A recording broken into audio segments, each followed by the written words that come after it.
Jake, the proof's in the pudding. He's talking. The FBI's gone to Nigeria, got his parents to cooperate. They've talked to him. He's cooperating. They've already rolled up a cell in Malaysia, evidently from information that he's given. And I think that, you know, you can huff and puff as former Governor Palin likes to do, but the proof's in the pudding. He's talking. They've gotten actionable intelligence. They're acting on it. But and I think that you've got to... It is weird that the U.S. government is announcing to the world that he is talking. It is strange that they're saying Abdul Muttalib, oh, he's singing like a bird. All you people back in Yemen, all you people in Nigeria, and all the places he's been to in the past 2 years, realize he's given you up. We've turned him. Maybe if the That's not good for us. Maybe if all those politicians stopped attacking the FBI, Mitch McConnell likened the FBI to Larry King interview. Maybe if they'd stop with the politics, now that's cool. They would.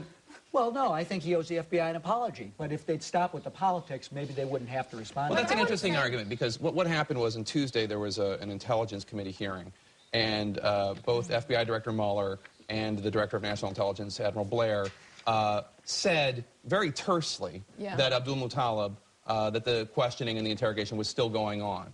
After that, the White House called a briefing and told White House reporters what was going on, which was that Abdul Muttalib's family was cooperating. That decision then was criticized, as you just criticized. Now, what the White House says is people were criticizing us before they knew Abdul Muttalib was cooperating. Now they're criticizing us for letting people know that he's cooperating. They can't have it both ways. I disagree with John, which is the proof's not necessarily in the pudding, because what if he had actionable intelligence about ongoing plots of people in the air, of people about to be deployed? That he's talking now is terrific. I tend to think that the administration should have sucked it up and not answered all, not defended itself so much, though I completely understand the instinct to do that. But whether he talked a little bit, but it's not at all clear to me that he was telling everything he knew then. That's a legitimate point, but they did interrogate him before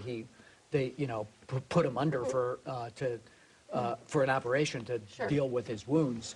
And when he came out, the FBI has said, the Intelligence Committee could go into this. The FBI has said that he decided he wasn't going to talk anymore, and at that point they gave him his Miranda warning. So it's a question of how long you go on for. I think that's a question of judgment. Maybe you're right. Maybe the FBI was right. I tend to listen to the professionals. And other people tend to listen to Governor Palin. But I think that to attack the FBI...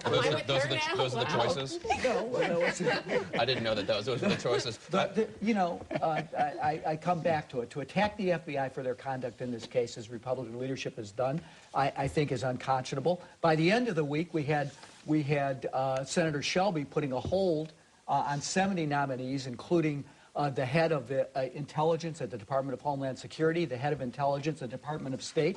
I mean, what gives here? Are these people serious, or are they just playing politics?